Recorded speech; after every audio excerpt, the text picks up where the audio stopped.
하겠습니다. 미가서 2장 1절부터 5절. 미가서 2장 1절. 그들이 침상에서 죄를 꾀하며 악을 꾸미고 날이 밝으면 그 손에 힘이 있으므로 그것을 행하는 자는 화 있을진저 밭들을 탐하여 빼앗고 집들을 탐하여 차지하니 그들이 남자와 그의 집과 사람과 그의 산업을 강탈하도다. 그러므로 여호와의 말씀에 내가 이 족속에게 재앙을 계획하나니 너희의 목이 이에서 벗어나지 못할 것이요 또한 교만하게 다니지 못할 것이라. 이는 재앙의 때임이라 하셨느니라. 그때 너희를 조롱하는 시를 지으며 슬픈 노래를 불러 이르기를 우리가 온전히 망하게 되었도다. 그가 내 백성의 산업을 옮겨 내게서 떠나게 하시며 우리 밭을 나누어 패역자에게 주시는도다 하리니 그러므로 여호와의 회중에서 분깃에 줄을 댈 자가 너희 중에 하나도 없으리라. 아멘. 미가서의 말씀, 오늘 본문 같은 말씀을 대하면 기득권층이 또 가지고 있는 자들이 그 없는 자들을 더 탈취하고 빼앗는 그런 모습을 이렇게 묘사하고 있습니다. 그래서 그 어떤 이스라엘의 유다의 높은 지위에 있고 힘 있는 사람들이 침상에서 또 약한 자들의 것을 빼앗으려고 밭들을 탐하여 빼앗고 집들을 탐하여 차지한다 그러잖아요. 그리고 그들의 산업을 강탈한다. 그렇게 해서 이 이스라엘 백성들의 그 권력자들이 없는 자들을 억압하는 그런 모습으로 모습이 나와 있습니다. 이제 우리가 이런 말씀을 대할 때 하나 조심할 것은 이런 말씀을 가지고 바로 한국 사회에 가지고 들어와서 대한민국 사회에도 빈익빈 부익부 가진 자 없는 자가 있기 때문에 사회가 어렵다. 그래서 이 성경에 이런 말씀을 끌고 들어와서 대한민국 사회에서 가진 자들이 없는 사람들을 더 뺏기 위해서 하는 것은 옳지 않다. 이렇게 대입하는 그런 식의 해석이 많거든요. 근데 그런 해석은 성경에서 말하는 해석이 아닙니다. 이스라엘이라고 한 나라는 모든 나라와 달라요. 다르기 때문에 이스라엘 나라를 움직이는 원리를 세상 나라의 어떤 원리에 적용을 하면 그게 안 된다는 겁니다. 왜 안 되냐 하면 이스라엘은 보이지 않는 하나님 나라의 모델이고 샘플이에요. 그래서 이스라엘 나라를 움직이는 원리는 세상 나라의 원리와 달라요. 그러니까 세상 나라의 어떤 번영과 그리고 사회적인 어떤 화합을 위해서 성경의 말씀을 끌고 들어와서 적용을 한다? 이것은 뭐라 그럴까요?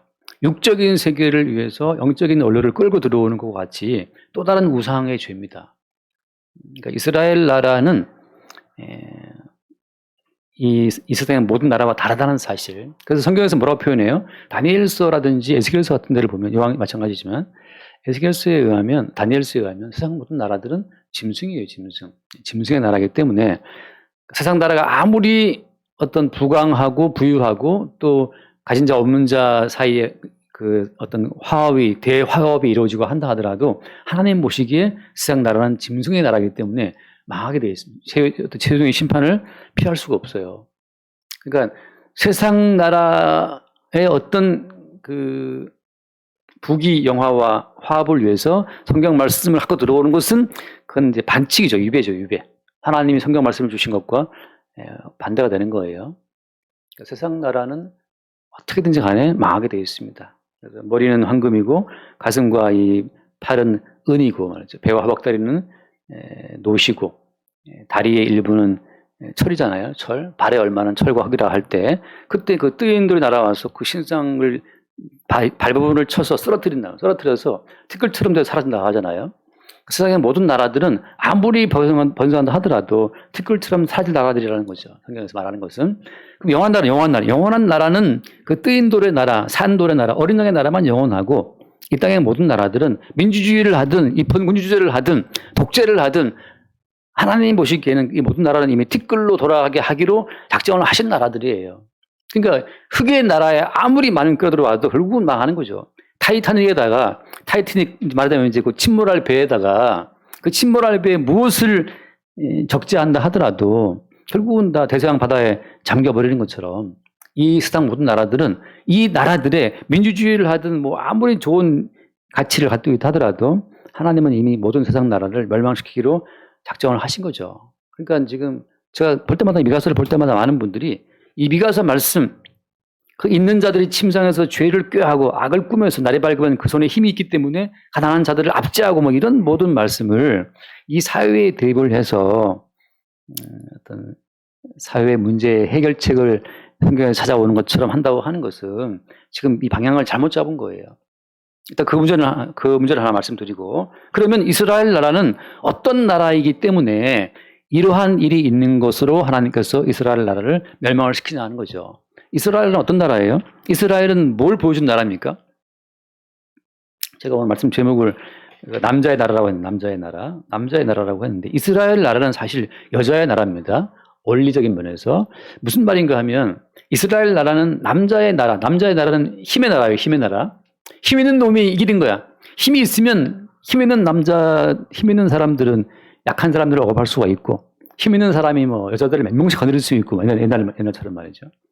왕 한 놈이 그냥 다 거느리고 하는 그런 식의 나라가 아니고, 이스라엘 나라는 여자의 나라예요, 여자의 나라. 어떤 점에서 여자의 나라는 하면, 성경에 보면 남자, 여자가 나오는데, 남자 하나가 있었을 때 하나님 말씀하시 보시기로 어때요? 남자가 혼자 독차하는 것이 좋지 않다는 말씀하시는, 좋지 않다는 말을 하시고, 그죠?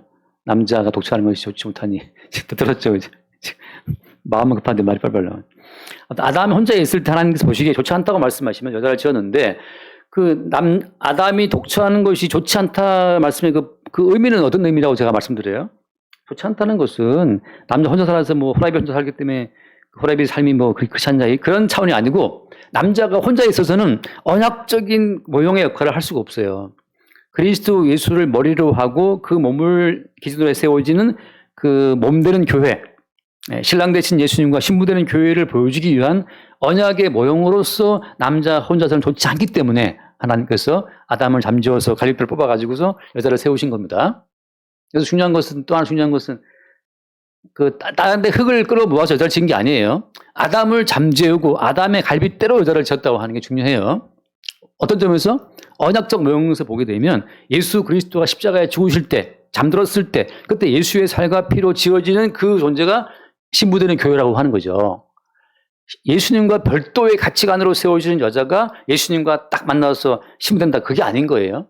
예수님으로부터 나온 그 요인으로 말미암아, 예수님과 같은 성모들로 말미암아 여자는 지어져야 되는 거예요. 예수의 살과 피로. 그래서 주님 하신 말씀 속에 요한복음에 내 살을 먹고 내 피를 마시는 자는 뭐라고 했어요? 영생을 얻었다라고 하잖아요. 아담을 잠재워 그 갈빗대로 여자를 만들어서 한 몸 되게 하신 것처럼 예수님에게서 나오는 살과 피의 그 성분으로 지어지는 것이 교회라고 하는 거예요. 그래서 이제 남녀가 만들어졌는데, 나중에 어떻게 여자가 뱀에 꼬임 받아갖고 선악과를 먹죠. 그래서 여자에게 더 큰 저주가 옵니다. 여자가 먼저 꼬임 받았기 때문에 뱀에게, 그래서 여자에게 더 큰 저주가 와서 여자가 애도 낳아야 되고 뭐 남편도 사모해야 되고 더 큰 저주가 와요. 그래서 남자 여자의 비교해 보면 이건 전 세계 공통입니다. 여자의 일생이 훨씬 더 억압받고 눌리는 인생이에요. 남자들은 잘났다고 이제 힘이 있으니까 일단 힘으로 여자를 두드려 펴서 이제 잡고 여자를 잡아서 굴복을 시킨단 말이죠. 그래서 여자가 훨씬 더 고생을 해요, 어느 나라든 간에. 그건 똑같아요. 여기서 이제 성경대로 말하자면 훨씬 더 많이 고생하고 저주를 받고 괴로움 당하는 그 여자의 일생 가운데 하나님께서는 생명을 담아놨어요. 그래서 여자의 이름이 언제 하와로 바뀌죠? 선악과를 먹고 타락한 이후 하나님께서 여자에게 저주를 막 때려 부어요, 이제. 너 이제 애 낳을 때 고통이 더 해야 되고, 뭐 남자를 사모해야 되고, 막 하고 나서 추방을 시킬 때. 그러면서 그 여자를 하와라고 아담이 이름을 짓거든요. 하와의 뜻은 뭡니까? 하와의 뜻은 생명인데, 생명. 다시 말해서 하나님이 어디에 생명을 딱 담아놨냐 하면, 훨씬 더 저주를 받아서 괴로운 인생을 살게 되는 여자 속에다가 생명을 담아놨어요. 아담 속에 생명이 없어요.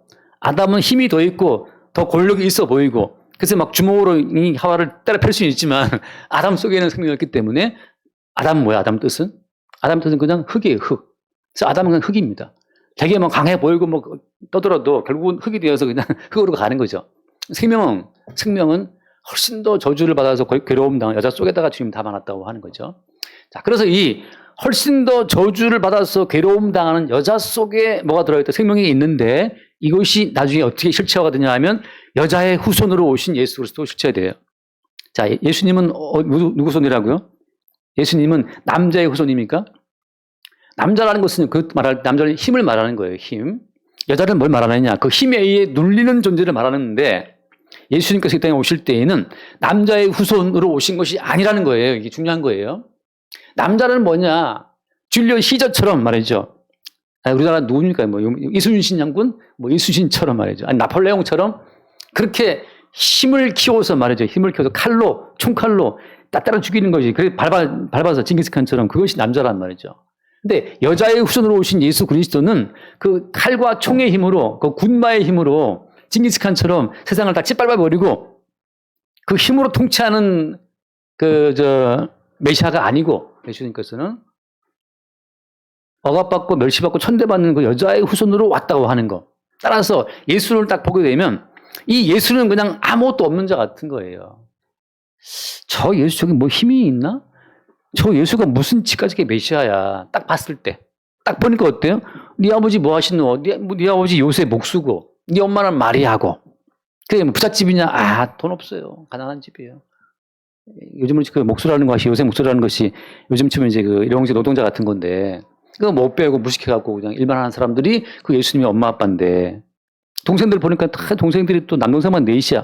여동생도 있어. 애는 20개 낳는데 못 사는 집이에요. 그래서 예수님을 딱 봤을 때 저거 딱 한 주먹거리도 안 되는 예수를 봤을 때 저거 한 주먹거리밖에 안 되는 거죠 예수가. 근데 예수님이 하시는 말은 또 거창해요. 내가 갖고 나와 아버지는 하나다. 내 말을 듣는 것은 아버지를 보는 것이고 뭐 아버지가 나를 보내서 너희들에게 어떤 진리가 되게 했다. 내가 곧 길이요 저 생명이다. 말은 거창한데 딱 보니까 딱 한 주먹거리도 안 되는 거죠. 힘의 나라에서 봤을 때 예수는 저건 아무것도 아닌 거야. 이사야에서 말씀 나오죠. 23장 말씀에.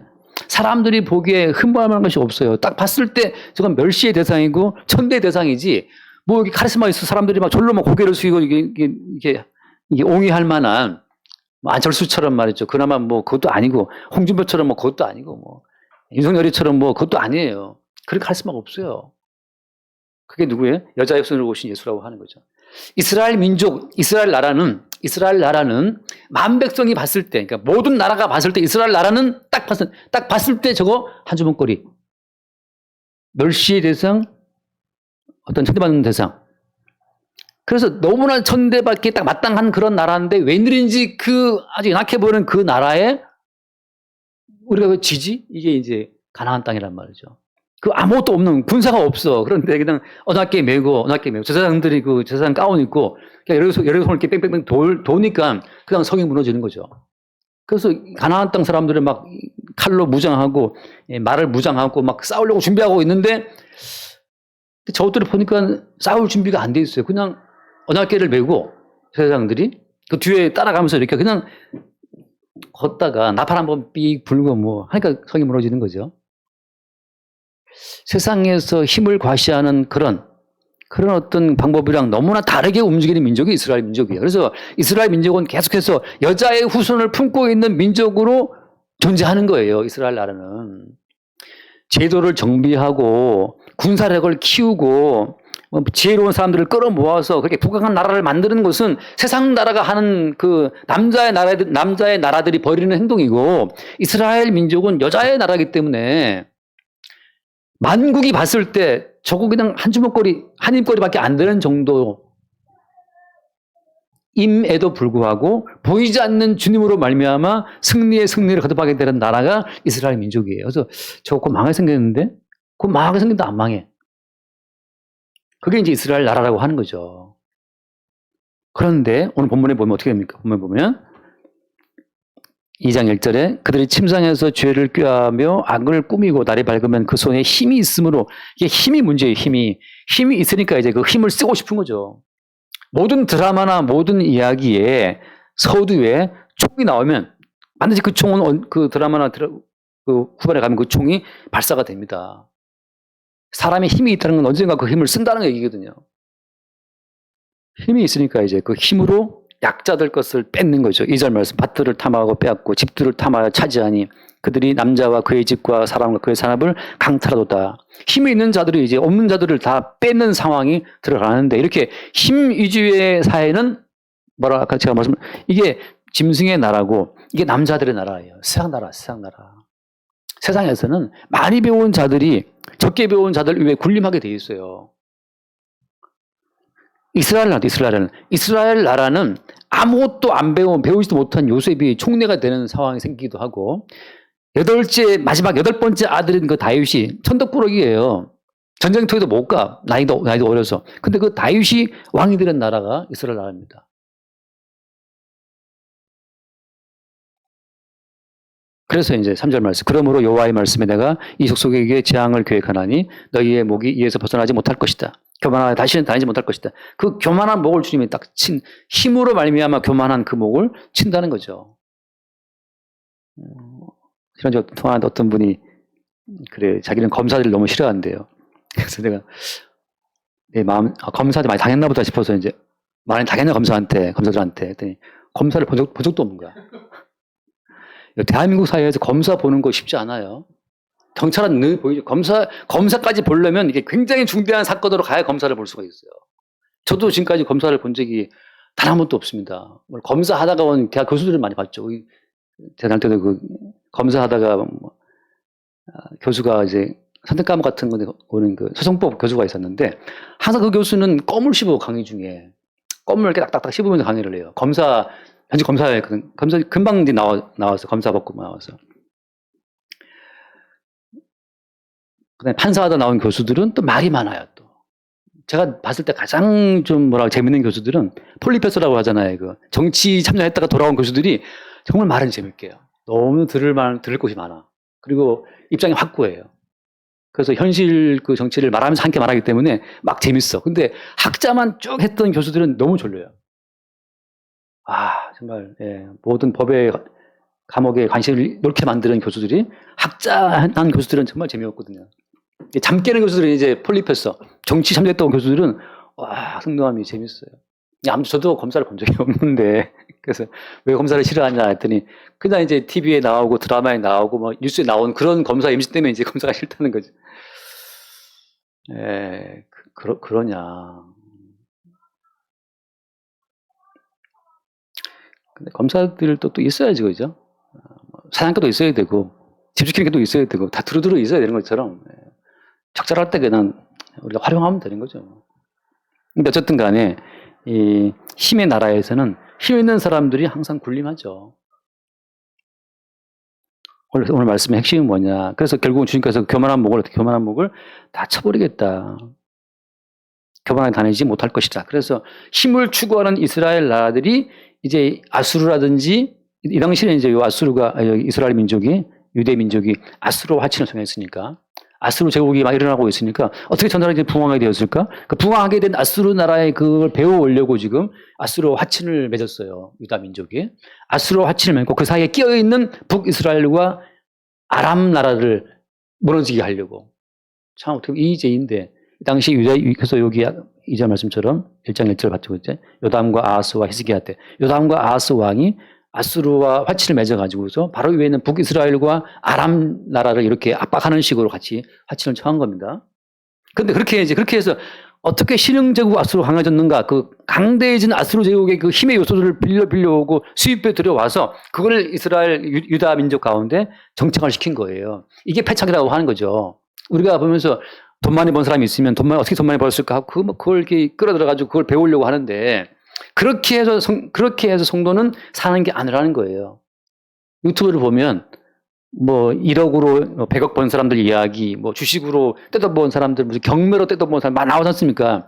그렇게 힘을 추구하는 사람들의 원리를 성도가 배워가지고 우리도 한번 부자가 돼봐야 되겠다. 이건 성경에서 말하는 방식이 아니라는 거예요. 왜? 성도는 여자의 후손의 민족이기 때문에 남들이 볼 때 비천해 보이고 무식해 보이고 미련해 보이고 아무것도 없는 자 같은데 여태 제가 살아있네. 이게 성도예요. 우리의 힘과 지혜가 간 것이 아니고 여자의 후손으로 오신 예수 그리스도에 의해서 사는 민족이 그게 성도라고 하는 거죠. 그래서 기본적으로 달라요. 다른 다른 기초 위에 서 있는 겁니다. 성도는.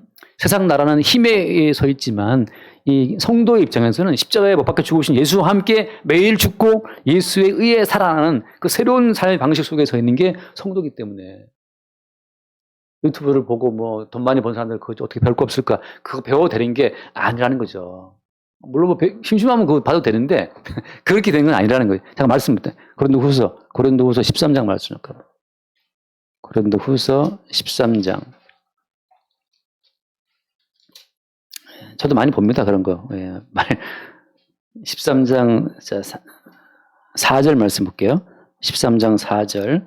그리스도께서 약하심으로 십자가에 못 박히셨으나 그 약하심으로 실제적으로 예수님께서는 약하신 분이에요. 여자의 후손이라고. 천대받고 멸시받는 그 여자. 그 당시 여자를 셀 땐 숫자에도 안 셌어요. 여자들은 안 셌어요. 그렇게 멸시받던 여자의 후손으로 오셨기 때문에 예수님 자체가 약하신 분이었고 군병들이 그냥 뺨 때리면 뺨 맞고 주먹으로 치면 주먹 맞고 피, 코피 지질 흘리고 말이죠. 침 뱉음 당하고 나중에 가시벌레가 머리에 쓰고 빌라도가 못 박혀 죽을 때 그냥 못 박혀 죽는 거. 그렇게 그냥 죽는 거예요. 죽는 거. 그리스도께서 약하심으로 십자가에 못 박히셨으나 이게 끝이 아니라 못 박히셨으나 그 다음에 하나님의 능력으로 살아 계시니 우리도 그 안에서 약하나 너희에게 대하여 하나님 능력으로 그와 함께 살리라. 여자의 후손 오신 예수님이 멸시받고 십자가에 죽었는데 그게 끝이 아니고 하나님이 다시 그를 살리신 것을 말씀하고 있잖아요. 성도는 누구냐? 성도는 예수님과 똑같이 멸시받고 무시받고 그러기 길로 하지만 살려내시는 어떤 새로운 능력으로 살게 되는 거예요. 제가 병원에 있을 때 기억이 나요. 유독히 담당 교수 의사한테나 간호사한테 잘 따지는 보호자가 있었거든요. 정말 명확하게 잘 따지더라고. 사실은 저는 따질 힘도 없었고 당시에 정신도 없었고 그렇게 할 상황이 아니었는데 근데 나중에 수고나자가 몰래 와서 말을 해주더라고. 근데 물어본 거 아니에요. 그냥 본인이 와서 말해 주니까. 저 사람 말은 맞고 다 맞는데 저 사람을 담당 의사나 간호사가 다 싫어한대요. 꼭 필요한 정보도 물론 줘야 될 건 주지만 가능하면 안 주고 싶은 거죠. 그 병실에서 그러니까 말하자면 병실에서 유례 없이 가장 많은 특혜를 입은 건 저였어요. 가장 많은 특혜. 그 수간호사가 말해주니까 알죠. 무슨 말인가 하면 내가 힘을 과시하고 내 지혜를 과시하면 내가 더 많이 얻을 수 있겠지라고 하는 것이 말하자면 세상 나라의 원리라면 그런데 주님께서는 나도 죽이려고? 그럼 죽여. 주께서 우리를 약한 자리에 놓으시면 약해야지 어쩌겠어. 약해야지. 왜? 살려내시는 능력은 따로 있으니까 하나님 능력으로 살아계시니 우리도 그 안에서 약하나 너에게 대하여 한 능력으로 그와 함께 살리라. 그 다음 말씀 보세요. 5절 말씀. 너희는 믿음 안에 있는가 너희 자신을 시험하고 너희 자신을 확증하라. 이게 무슨 말입니까? 이 말은 지금 네가 인생을 살아갈 때 세상 나라들의 원리, 힘의 논리, 그 머리 좋은 그 지혜의 논리, 세상적인 어떤 총명의 논리로 네가 네 인생을 구축하고 있느냐. 그게 아니라는 것을 왜? 성령은 우리를 끄집어서 예수의 십자가에 연합을 시켜버려요. 그래서 우리의 지혜와 우리의 능력으로는 감당할 수 없는 상태에 집어넣어서 우리를 살게 하는 보이지 않는 새로운 능력의 실체를 우리로 하여금 그걸 드러내고 경험케 하시는 거죠. 그래서 성도는 약한 자도 많고 미련한 자도 많고 실패한 자도 많은 거예요. 똑같이 우리가 둘은 부릅뜨고 우리의 힘과 지혜로 경쟁해서 이겼다. 힘에 놀리고 남자들에 놀리고 남자의 세계예요. 남자의 세계는 바벨탑을 세우죠. 그러나 우리가 봤다시피 셈 계열의 후손들은 뭘 세운 게 없어요.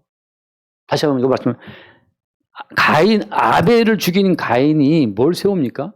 아벨을 죽인 그 가인이 성을 쌓죠. 그죠? 최초의 성 쌓은 자들은 가인의 후손이고 왜? 죽는 것이 무서워서. 아벨을 죽인 다음에 가인은 두려워하지 않습니까? 하나님, 내가 동생을 줬기 때문에 누가 나를 만나면 나를 죽일 것 같다. 그때 여호와께서 가인에게 표를 주어서 아무도 가인을 못 건드리게 했잖아요. 그래서 가인이 가서 뭐 하죠? 성을 쌓고. 그다음 그 성을 쌓은 그 성 안에서 뭐 합니까?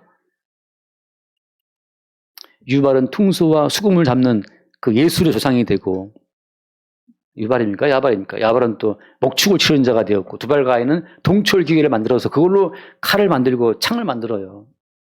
자기들이 자기를 지킬 수 있는 성을 쌓고 그 성 안에서 그들이 음악을 만들고 무기 산업을 만들고 목축을 해서 어떤 경제를 일으키고, 그것이 가인족이 만드는 그 모든 문화가 오늘날 전체 인류의 문화고, 거기에서 아벨 대신 태어난 셋과 에노스와 그 계열이 역사에 뭘 했다는 기록은 성경에 없어요. 무슨 아이폰을 만들고 무슨 원자력 폭탄을 만들고 하는 그 모든 것이 강해 보입니까? 원자력 폭탄을 만들면 그 사람은 안 죽을까요? 자기 속고 있는 거예요. 원자력 폭탄이 있으면 안 죽겠지. 안 죽기는 암으로 죽고 다 죽어요, 결국은. 아이폰을 쓰면 안 죽습니까? 아니, 기계의 문명이 있으면 사람이 안 죽냐고요. 그냥 인간을 속이는 하나의 방책으로 나 지금 살아있다고 하는 것으로 가는 거죠. 예수님께서는 십자가 밖에 죽으심으로써 인생의 진실을 우리에게 빨리 보이시는 거예요. 하나님 보시기에 너희들은 다 죽음 아래 있다. 죽음 아래 있는데 왜 살아있느냐? 살게 하시는 분이 살게 하시니까 살아있는 거예요. 동철 기계, 가인의 문화가 부럽습니까? 주님께서 그렇게 해서 그들을 이 보는 세상에 미혹되게 하시는 거예요. 마치 그런 동철기를 확보하고 있으면 사는 것처럼. 그래서 오늘 돌아와서 미가서 2장에 나와 있는 이 여자의 후손으로 만들어진 이스라엘 민족이 이제는 이방 나라들처럼 남자의 힘을 중심으로 돌아가고 있다는 사실을 보여주고 있는데, 그래서 주님께서 결국은 이 나라에 주께서 멸망을 시키는데, 그 오늘 2장 5절 말씀 보고 가십시오. 2장 5절에 2장 5절 그러므로 여호와의 회중에서 분깃에 줄을 댈 자가 너희 중에 하나도 없으리라. 이 말이 무슨 말인가 하면, 원래부터 가나안 땅은 이스라엘 민족들이 자기들의 힘과 지혜로 얻은 땅입니까? 이거 말해보세요. 가나안 땅은 이스라엘 백성들의 그 전략으로, 지략으로, 그들의 군사력으로 정복한 땅이다. 가나안 땅이. 그거 아니잖아요. 가나안 땅은 약속으로 주어진 땅이에요. 그냥 약속으로, 그냥 선물로 주어진 땅이에요. 선물로. 그래서 그들이 이게 뭡니까? 제비 뽑아갖고 제비를 뽑아서 땅을 분배하잖아요. 이스라엘 땅이 아닌데 주님께서 앞서 나가서 다 싸워서 선물로 그 땅을 줘요, 그들에게. 우리가 인생을 살면서 내가 돈을 버는 것, 내 건강, 내 힘과 내 머리로 싸워서 이겨서 내가 얻은 거라고 생각하게 되면 그 내 것을 끌어안고 지옥 가고 멸망당하는 겁니다. 내 힘과 내 지혜는 약하고 부족하나 정말 비천한 여자의 후손이지만 우리 모두가 그리스도 대신 죽으신 예수의 은총으로 주어진 선물로 받을 때, 그때 우리에게는 약속으로 주어진 땅, 그 가나안 땅, 그냥 힘과 지혜로 쟁취하는 가나안 땅이 아니고 어린 양 예수의 대신 죽으신 은총으로 주어지는 약속의 땅으로 바뀌는 거예요. 땅은 같은 땅이지만 힘과 힘으로 부딪히는 땅은 가나안 땅이고, 어린 양의 대신 죽으심으로 주어지는 그 은혜의 땅은 약속의 땅인 거예요.